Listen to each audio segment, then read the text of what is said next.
Hi guys, nanonood ako sa Jello Animated. Never mess up with her. Or else, mararamdaman at may... Ito na yung part 2 ng Jello At sila naman ay Animated. isang 4-star cryocopter at siya ay isang miyembro ng Knights of Fivulus Reconnaissance Company. And he always diligently fulfills lahat ng duty na kapaharapin niya. O, di ba? There are also new powerful weapons, amazing rewards, and new events, and of course, new quests. Na-download ko na. Pwede mong ma-download ang Genshin Impact using the link in the description or iscan mo na lang yung QR code sa screen. So, thank you Genshin Impact for sponsoring this video. Yung mga 55 pesos, yung mga talagang masasarap at may sarsa ang ulam. Kaya ang tingin ko sa mga nabili ng ganon, isang maharlika na pinanganak sa marangyang malusyon. So, yun na nga. Pag bumili pa ako ng pagkain na 55 pesos, di 25 pesos na lang matitira sa baon ko. Putik.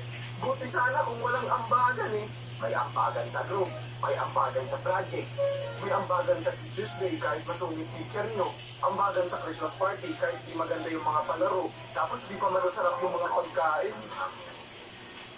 Ito na yung 150 na ambagan. So ngayong college na ako at oo, nag-aaral pa sa kuya yung Jello. Kaya kailangan ko i-budget na maayos yung pera ko. Kasi ako na yung nagpapaaral sa akin. Nagbabudget ng baon ko araw-araw.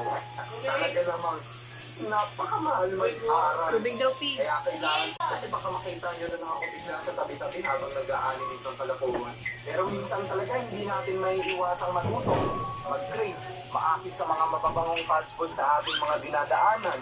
Isang beses nga hindi talaga ako papasok noon kaso kailangan namin mag-attendance at makita ang presensya mo sa class. Mga 5 minutes announcement lang, tapos pinauwi na kami. Sayang pamasahe, di ba? Di ba? Di ba, Ebe? So, nung pauwi na kami ng mga klase ko, magbubuko Diyos lang sana kami saglit. Kasi madalas kami nagbubuko Diyos pag pauwi na. Pre, buko Diyos tayo. O, sige, tara.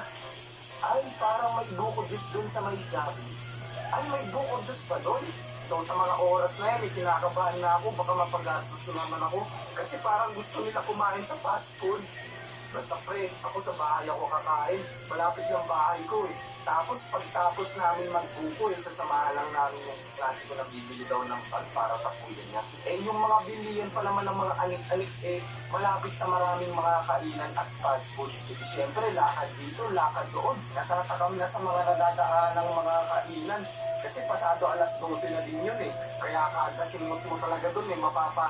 Ang bango, amoy gastos. Ay, ito, tara na, nakabili na ako ng bag. O, tara sa Javi.